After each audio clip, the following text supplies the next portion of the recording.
On the edge of the Great Kalahari Desert in northern Botswana lie some of the world's most remote and beautiful wilderness areas. Places like the Chobe and Moremi National Parks, where short summers are wet and productive, but winters are long, dry, and brutal. The summer is ending now, and the days begin to shorten as the dry season approaches. No more rain will fall for the next 9 months, and every sunset will bring to a close another day of withering, desiccating heat, and herald a coming night of biting cold. For the animals of this vast network of plains and forest, this is the cruelest time of year, when vigilance and adaptability will determine who makes it through Africa's most savage season.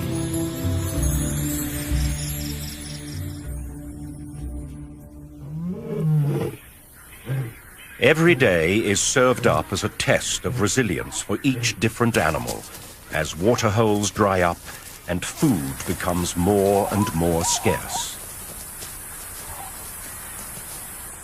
Only the toughest individuals of the most resilient species will make it to the other side of this harsh test. Most animals will move away to seek sustenance and water near the mighty rivers of the north. Zebra and buffalo begin to leave as resources dwindle and the hot breath of the dry season begins to wither all before it.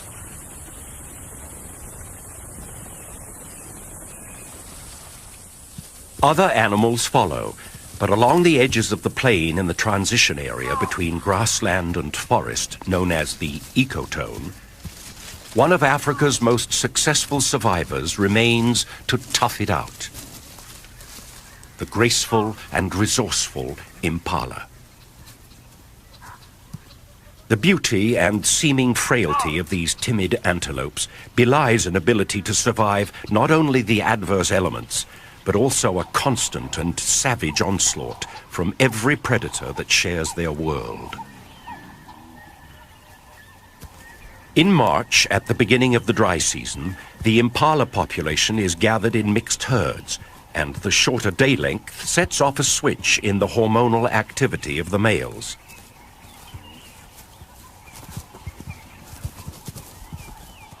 They begin to respond to the ageless pressure of nature that drives species to procreate and become increasingly intolerant of one another in herds and at gathering places. Aggression is on the increase, and behaviors such as ground horning indicate a readiness among the mature males to do battle with each other over territories and females. The shorter days mean longer, more dangerous nights for the impala. This is when they are at their most vulnerable to the legion of predators that hunt in the dark of the night.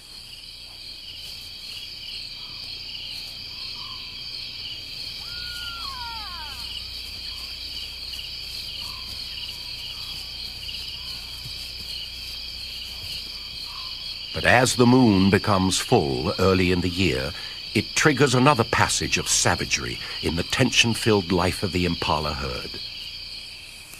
The yearly ritual known as the rut. The rut is the annual competition for territory and mating rights among the prime males in the population.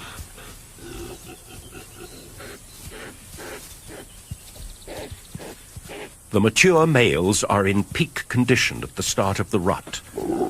Hormonal activity has strengthened neck muscles and thickened skin for protection against horn wounds when fighting.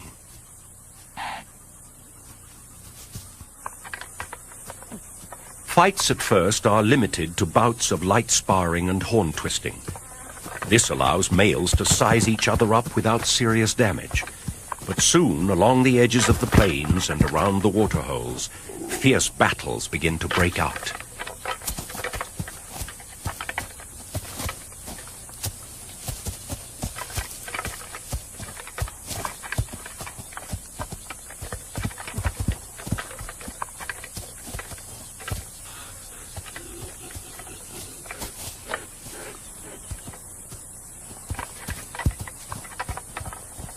These are normally quickly settled, and the vanquished male surrenders as gracefully as possible. But sometimes the safety line of ritualized combat is crossed, and injury results. Unlike deer, whose antlers are seasonal, antelopes have permanent horns, and once broken, they will never grow back. Males who lose a horn at best will never have an opportunity of breeding, but often this spells a worse fate. Horns broken off at the base can cause an infection in the soft tissue of the head, and a slow and painful demise usually results.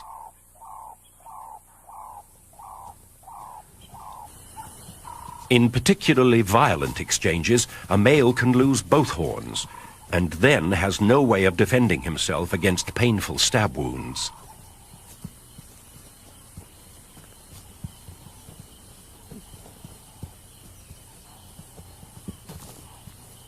Sometimes, even both horns cannot protect the unwary combatant from a cruel twist of fate. This male, ambushed from behind while engaged in combat, had a horn driven deep into his body cavity. A wound such as this is the end of the line, and death is not far off. The impala is the primary provider for higher levels of the food chain in southern Africa. The intact carcass of the wounded male provides an opportunity for scavengers to feast, rather than pick at the leftovers of other predators.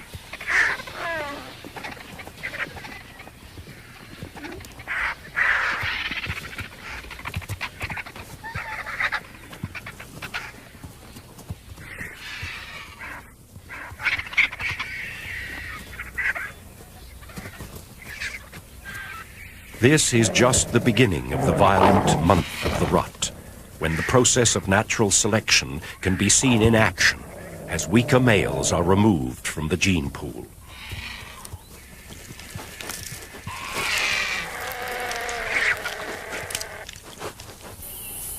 For the surviving rams, the serious business of breeding goes on. Once a hierarchy has been established, the most dominant male stakes out the prime territory and begins to display ownership. He patrols his boundaries at a steady, measured gait, walking in a tall, proud posture, rather like a gunfighter of old.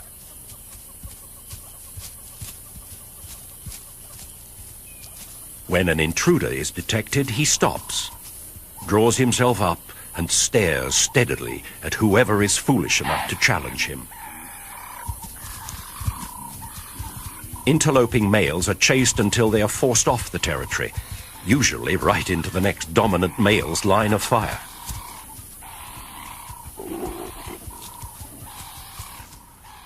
The rams at the top of the hierarchy hold sway over the prime territories with the best resources, such as food and the right mixture of cover and open land.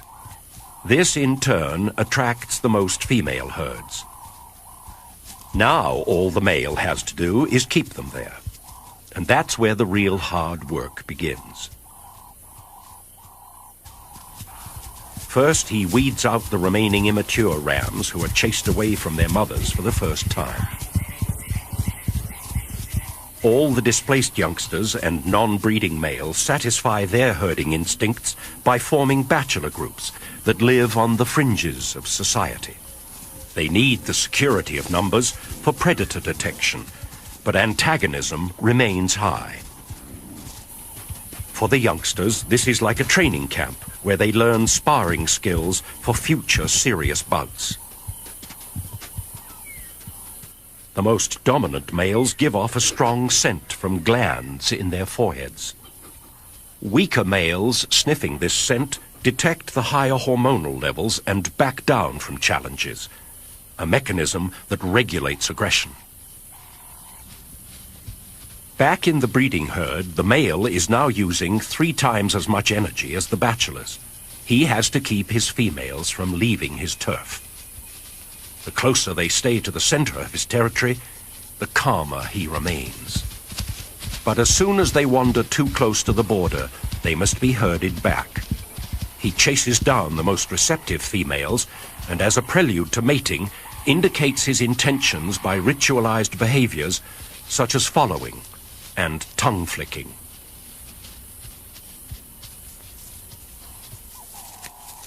In between mating, he has his boundaries to keep and marks his territory by rubbing a secretion from his forehead glands on surrounding vegetation.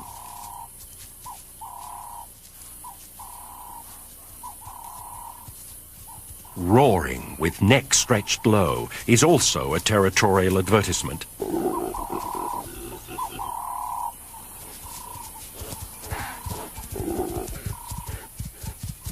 The dominant male of the herd is now being stretched to his limits. Not only must he mate as often as he can and repel sneak raids from amorous males in the surrounding bachelor herds, but he has to herd his females all day long.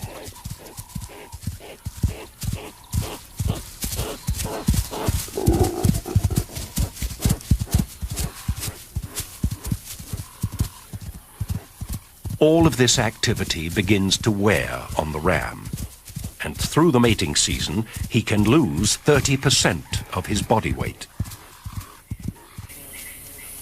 He also loses the edge that is the impala's only line between survival and disaster. And at this time of year, the predators begin to target the noisy and conspicuous males. A female cheetah, with almost full-grown cubs, has part of her territory in the impala herd's area. Attracted by the sounds of the rutting rams, she moves towards the edge of the plains under the watchful eye of some giraffe.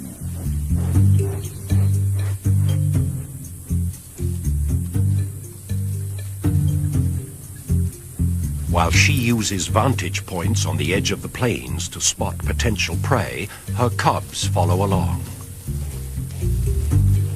At 16 months, they are old enough to become effective hunters and are enthusiastic learners, mimicking all of Mother's moves to learn her skills.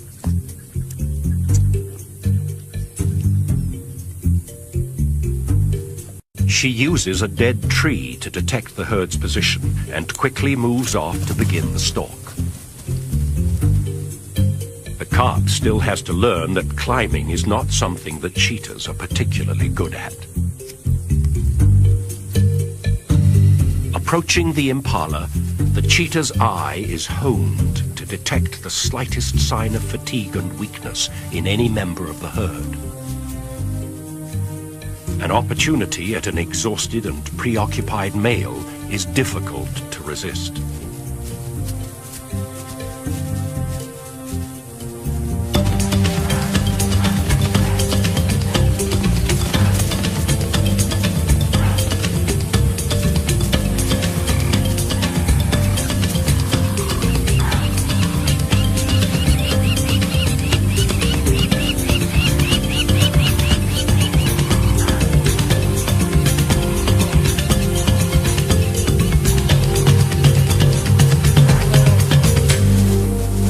The swift strike of the cheetah catches the male totally by surprise. Weakened by constant physical exertion over the last month, he is much slower off the mark than his harem, who escape and stand a short distance off. Cheetah rely on the speed of the chase to exhaust their prey, which they then quickly suffocate by cutting off air with a throat bite. A noisy kill out in the open like this is likely to draw unwanted attention. Many other predators are alert to opportunities at this time of the year, and the local pirates are no exception. A hyena clan has a den nearby with hungry young pups, and they are constantly on the lookout for easy meals. The bleats of the ram and the alarm snorts of the herd are exactly the signs that the hyenas wait for, and they are quick to react.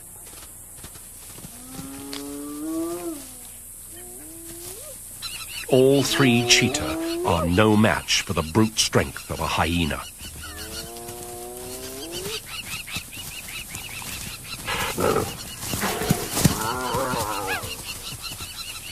They cannot afford the slightest injury. A mere broken toe would throw off their fine-tuning and affect hunting success. So the family grudgingly backs down.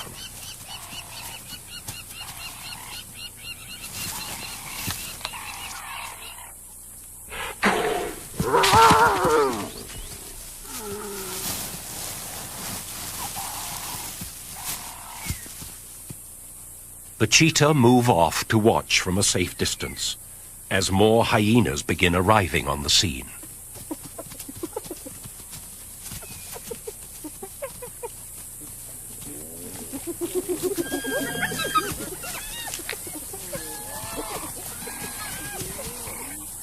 It's better to hunt again than to risk a brawl with nature's most ruthless gang members.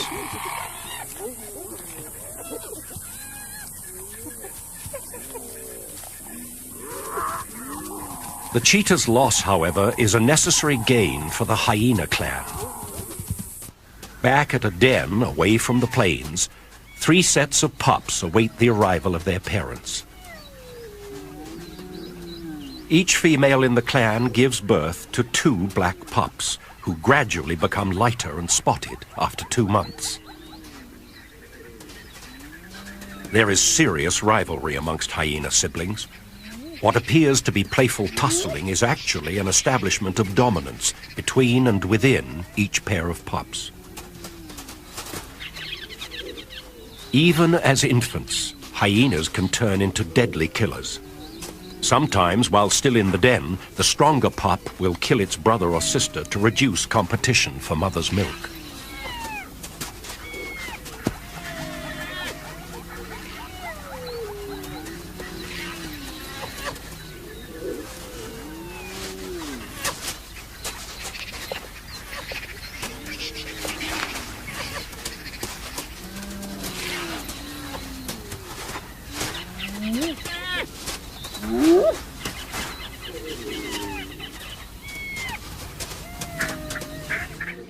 The dry season is now moving into its 3rd month, and things are getting tougher for the impala and many other species of the plains. Waterholes and rivers are drying up rapidly. The days are baking hot, and temperatures plummet at night. Winter is the beginning of an easy time for the predators, as animals slowly weaken from lack of nutrition. In the impala herds, the mating season is over, and most of the reproductive females are pregnant. Impalas have a gestation period of 7 months, but the females can extend this if the first rains are late.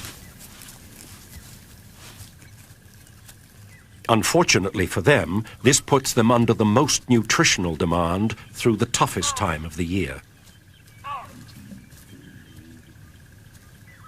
It's no longer the males who are under attack, but the pregnant females that are most vulnerable. And they now come under the closest scrutiny from predators. This lioness would normally not be stalking impala in the heat of the day, but because the females are pregnant and slower, her chances of catching one are good.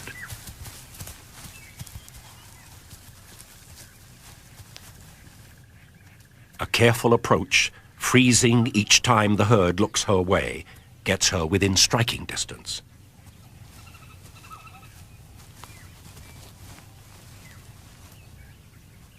Within a few months it would have been worth an attempt, but for now the impala are probably still too fast, and she lets them go. One of the keys to the impala's success during the savage season is the ability to switch feeding habits. Most other antelope that share habitat with the impalas are specialized in only one form of foraging. The wildebeest, for example, feeds on grasses of a certain height and quality. During the dry months, when that kind of food is no longer available and water is scarce, they move in large numbers away from the degrading grasslands. Kudu also come under feeding pressure in the dry season, although they can survive without having to migrate. They are specialized leaf eaters, or browsers, and feed on bushes and trees on the edge of the plains.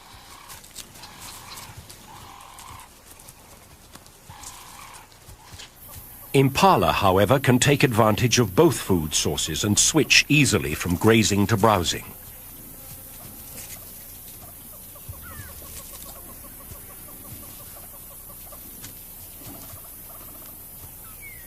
They have the ability to eat fallen leaves when out-competed by other browsers, and can even resort to digging for underground chutes in dried-up waterholes. It is this flexibility of behavior and the ability to take advantage of every nutritional opportunity that makes the impala one of Africa's toughest competitors.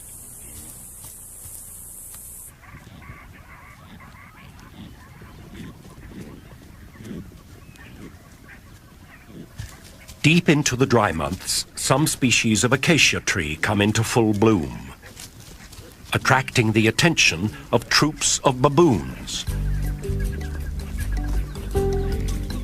They climb to the top of the trees and feed on the nutritious shoots and nectar-filled flowers.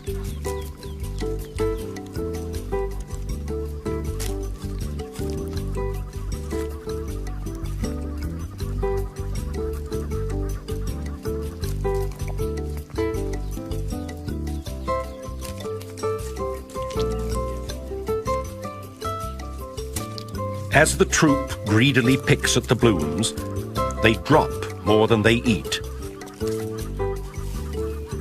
Impalas know this and once again are on hand to take advantage.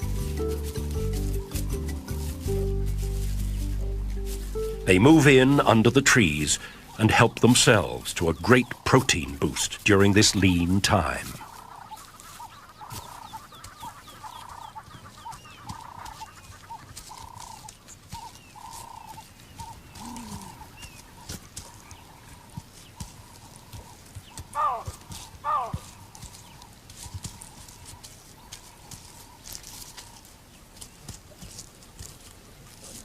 Along with the baboons, there is another hugely successful generalist living in the impala's realm, who's not only able to change feeding behavior, but can change and manipulate the very environment in which it lives. Elephants feed along the ecotone during the dry months, reaching for the foliage they need to fuel their 6-ton bodies.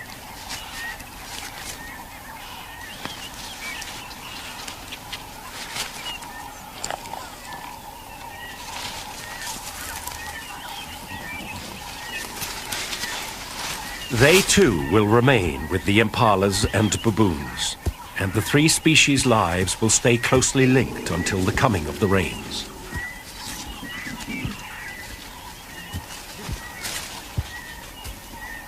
These giants have a fascinating method of harvesting a food source, directly available to no other species: the pods of the camelthorn tree, Acacia albida.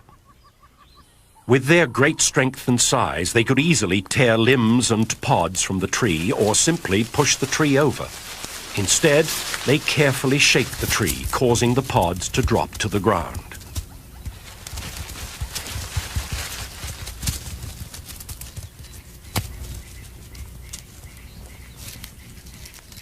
They then use that ultimate feeding tool, the trunk, to deftly gather the rich morsels in a delicate grasp and pop them into a cavernous mouth.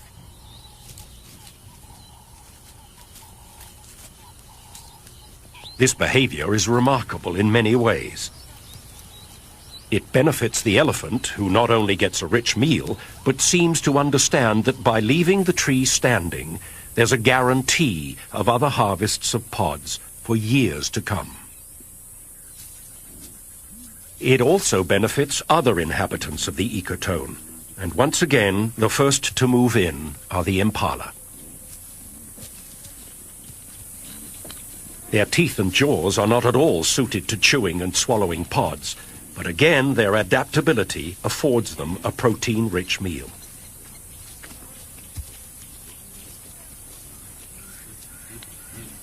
Others also arrive to take part in the feast. The elephant and impala dislodge seeds, blooms, and insects in their feeding, and birds like red-billed quilias and tiny blue waxbills take advantage.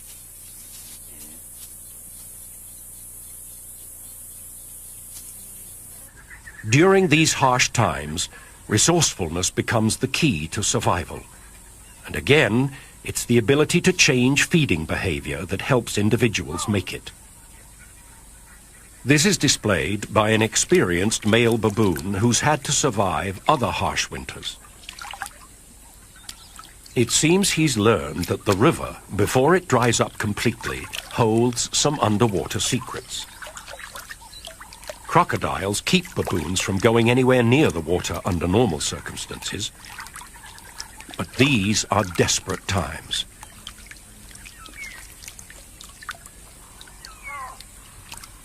It's hard to understand how a behavior so foreign to this animal could have evolved. But with remarkable skill, he feels for the underground bulb of a water lily and removes it to safety.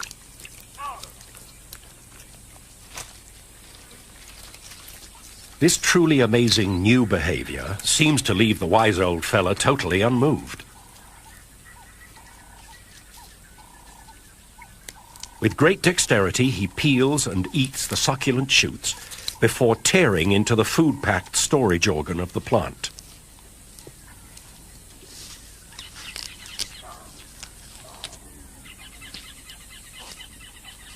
Some animals have the ability to easily relocate to more permanent waterways during the dry months.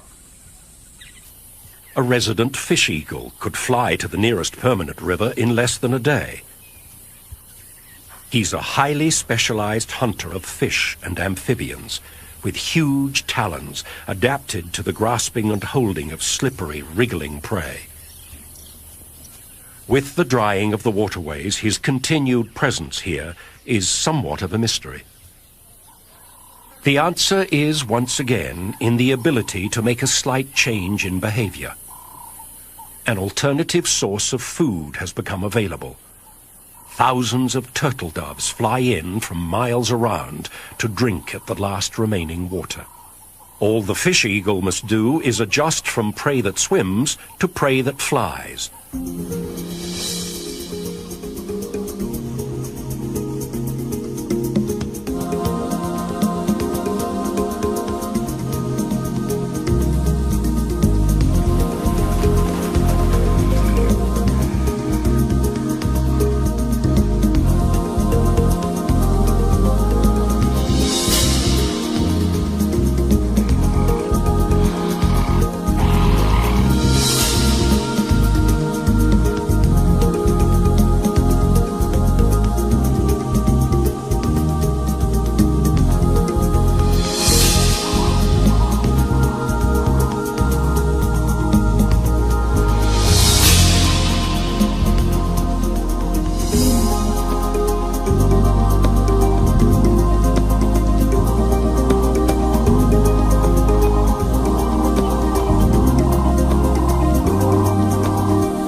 This magnificent predator, so linked with the waterways of Africa, will have a winter of plenty, with no competition, in this strange, dry land.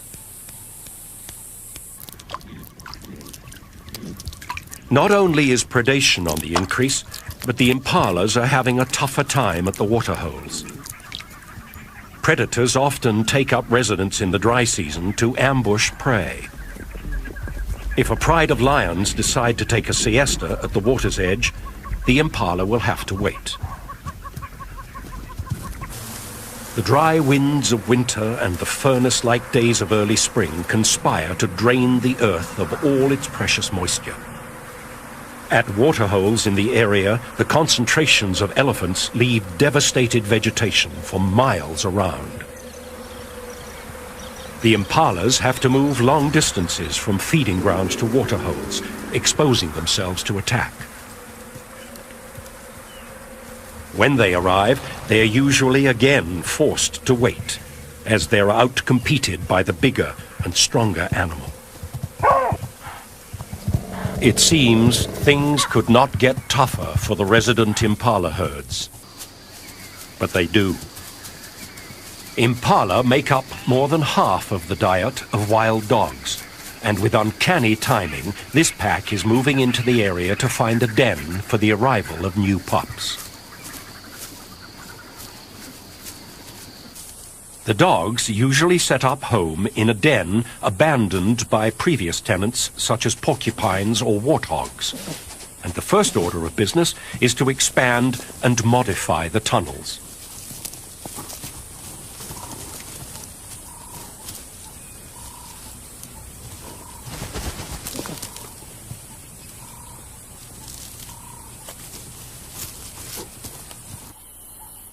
Once the breeding female has given birth to the pups underground, the pack is anchored to the area for at least 3 weeks.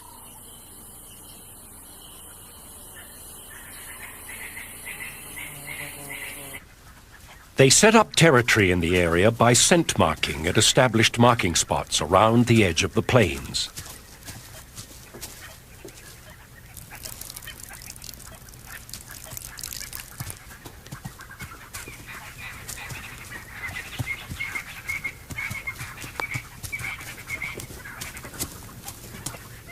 Although they hunt primarily in daylight, they often set off to hunt before dawn, and while they're in the area, they work mostly along the ecotone in the territory of the impala. This is Africa's most efficient social predator. Once they have selected a target and stalked close enough, they seldom miss their intended quarry.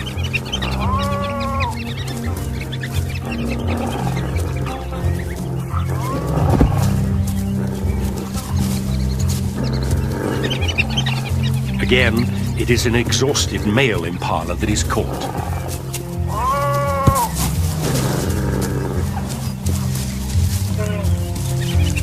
With a method of killing that appears cruel, dogs are much maligned as vicious, unfeeling brutes. But they kill quickly and share the spoils evenly among themselves.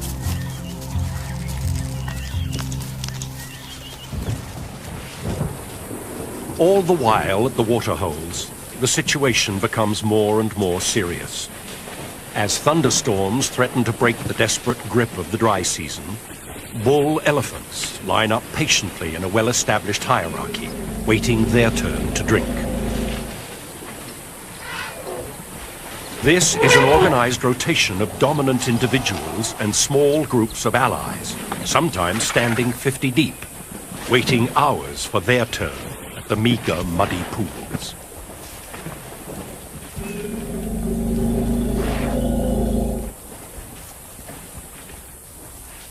The female herds with their babies are much more anxious about traveling across open areas and drinking at the waterholes. This year, the herds are under extra stress. The distances they have to travel daily between feeding grounds and water has been made even greater by a huge fire that has swept through the northern part of Botswana. They're tired and edgy, and there is an undercurrent of thinly suppressed panic in the nervous herds. Quite often, 2 or 3 breeding groups move in together, causing confusion at the waterhole. The old matriarchs and mothers keep their young under careful surveillance, never letting them get more than a trunk length away. They have carried their babies in pregnancy for nearly 2 years, and the bond between mother and calf is so powerful that it will last their entire lives. A young bull calf, barely 2 months old, arrives with the group. His back is freshly caked with mud where his mother has bathed him to prevent sunburn.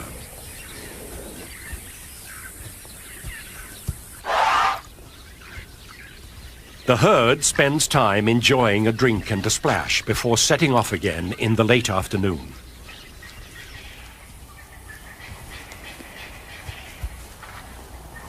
The walk back to the feeding grounds will be challenging, as the hot winds of October blow up a dust storm that will rage through the night.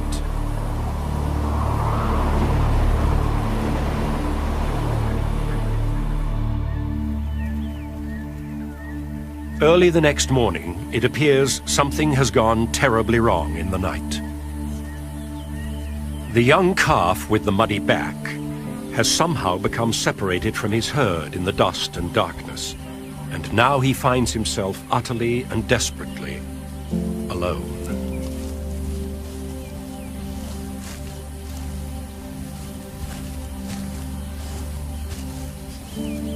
Elephants, with their deep social bonds, are known to adopt stranded orphans.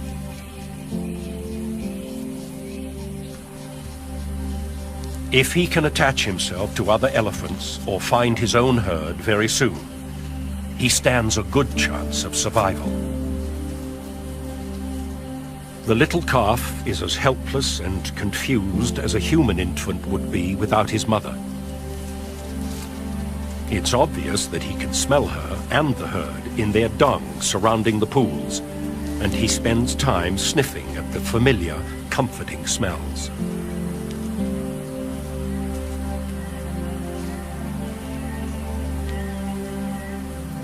He also picks up the scent of elephants on the trees where they have rubbed themselves after mud bathing. In his confused and panicked state, he leans up against the tree as if it were his mother's leg, trying vainly to draw some comforting, reassuring gesture from an unyielding, inanimate object.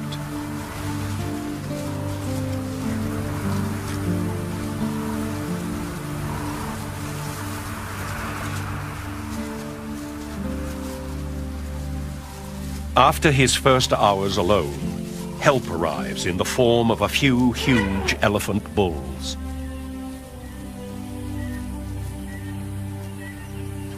His desperation for contact is obvious as he approaches the adults to greet them. With little more than a brief inspection, the bulls mysteriously ignore the little waif as they make their way to the waterhole. The calf struggles along in their wake, calling frantically for attention.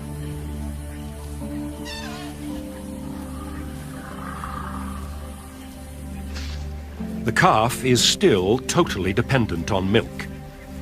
He can't even drink water for himself, and as the temperature steadily rises into the hundreds, he becomes more and more thirsty.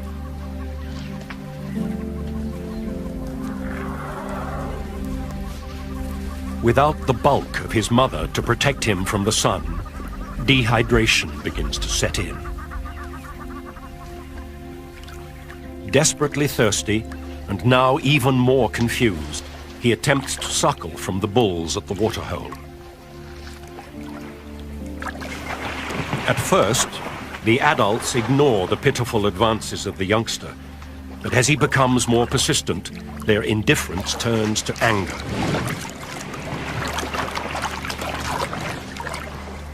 In the water, he is repeatedly kicked by one of the bulls. The blows from such a huge animal to the soft young head obviously stun and damage him.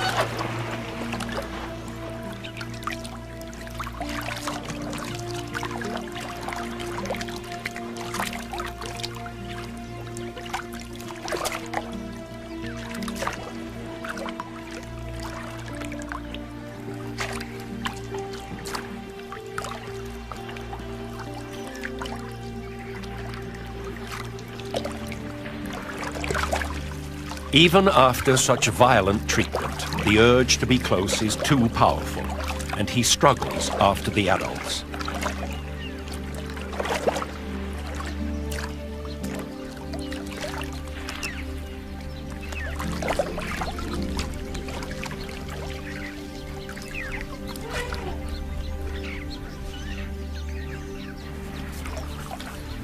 Like an abused child, he knows nothing else to do but follow and keep trying to make a friend.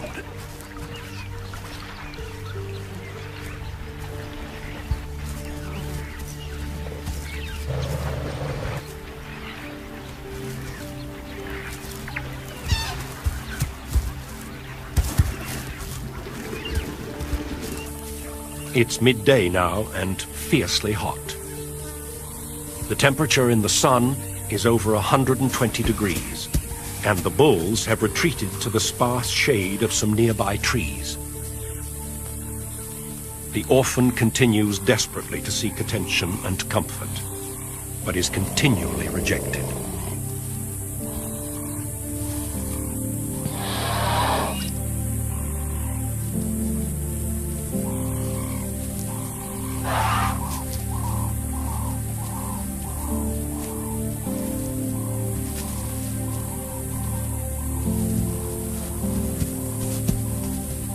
His utter confusion and lack of understanding of what is happening to him is obvious. He spends the hottest part of the day dejectedly circling the herd in the baking sun.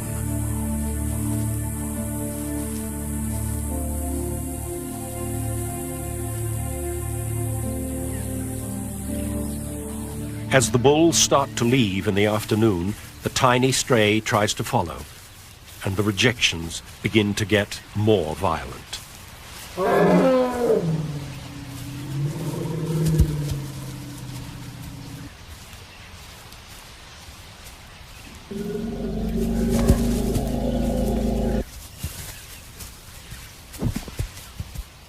This aggressive behavior is highly unusual, considering the gentle and tender nature of elephant social life.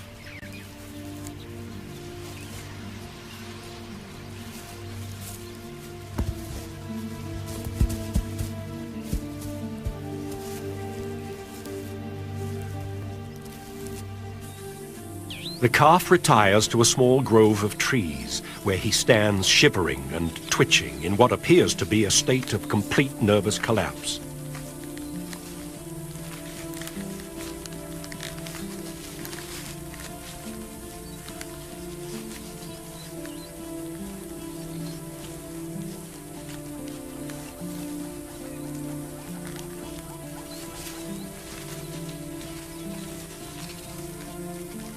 The resilience of this little beast, however, is remarkable, and his will to live drives him back out into the open.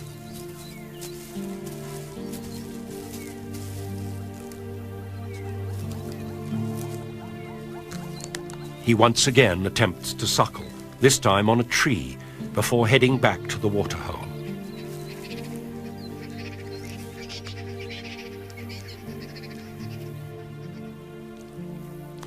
Having collapsed at the edge, he barely manages to drag himself into the mud.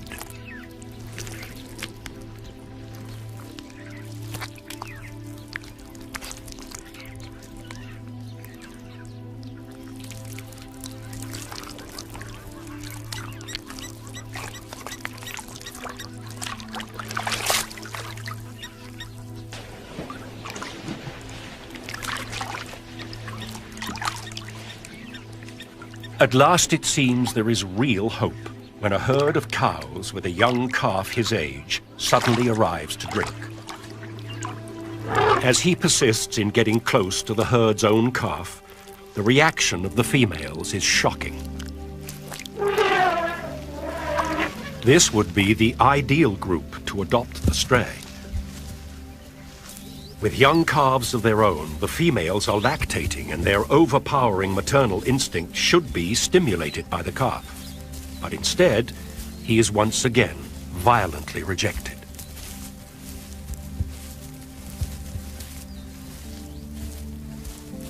With remarkable tenacity, he keeps following. But now, the matriarch has had enough, and this time actually tries to kill the bewildered baby.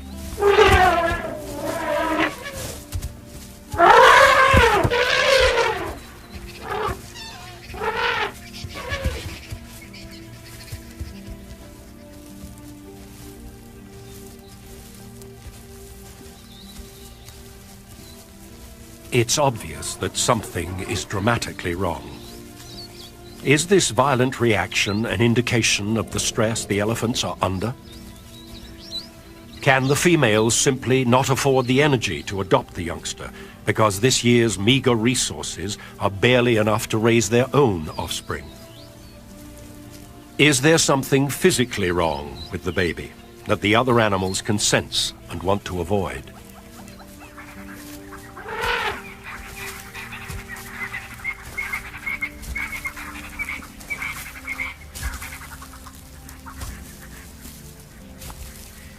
Whatever the answer, time is running out now.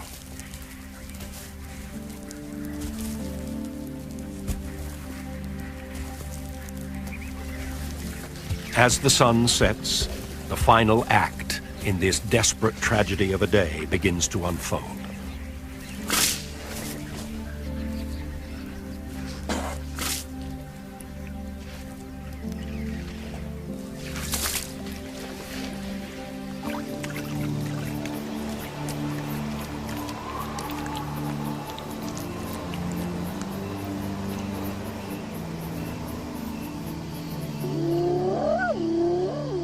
Under the very eyes of bulls who would normally savagely defend a calf, the executioners of the night move in.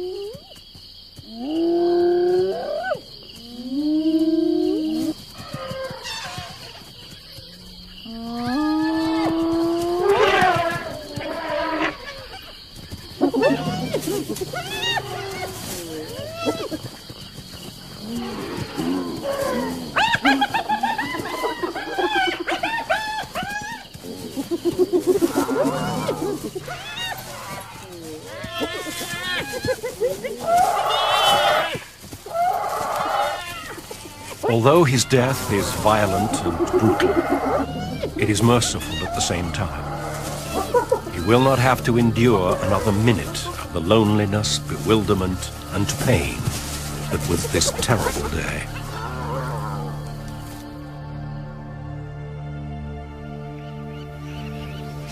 Dawn at the waterhole shows no evidence of the previous day's events. Life in Africa goes on with a ceaseless, uninterrupted rhythm. Every event has its place and fits seamlessly into the flow of days and nights.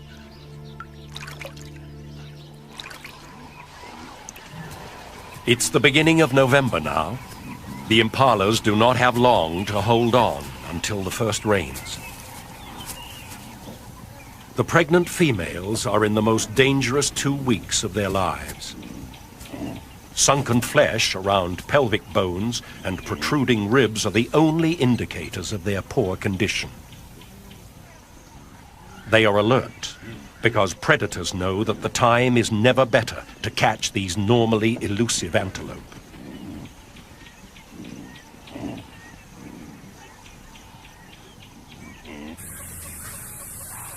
Still, the most dangerous time for them is the trip back to the plains.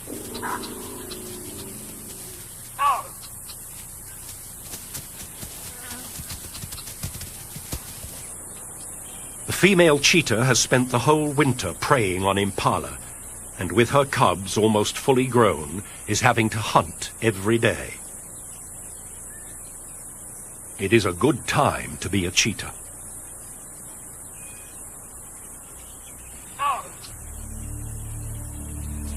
Through the season, the cheetahs have lost over 70% of their kills to the hyena, so the female has changed her behavior.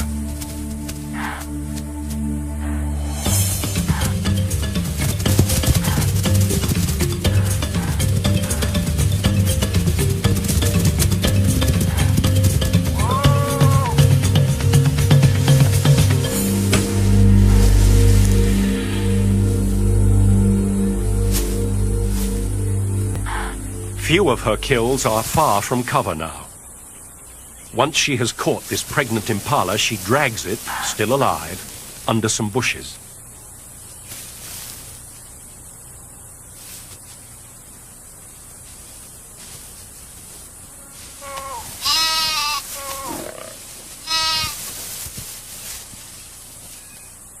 The cubs are learning to kill, but the noise may attract the hyenas again, so she swiftly dispatches it. Every day now is critical. The rains are almost here.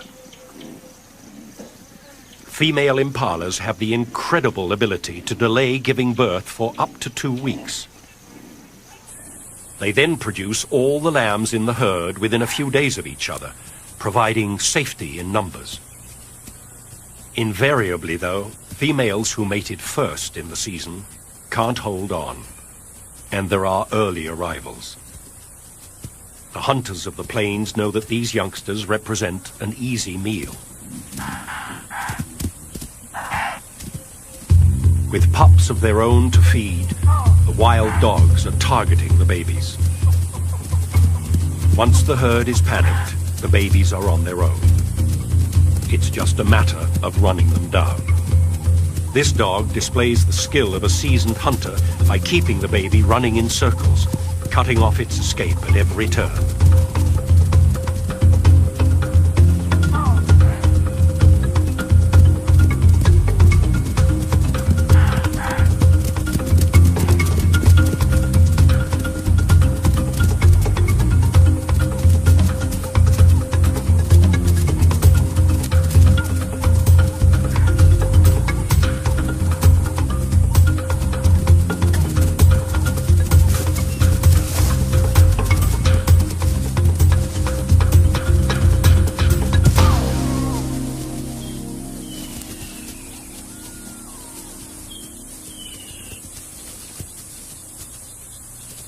The pack will probably kill most of the early babies, but the herd is almost out of danger.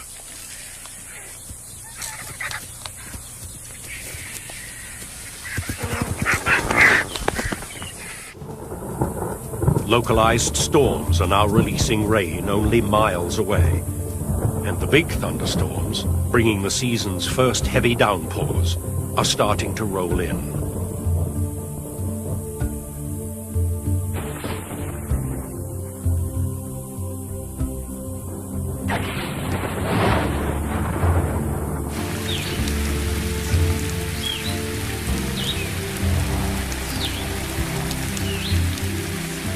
The rain very quickly brings a close to the seemingly incessant days of heat, dust, and death.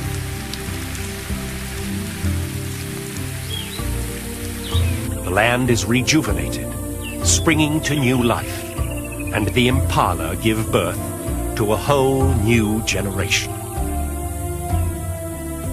They will have 4 short months of plenty to build their strength before the beginning of the next savage season.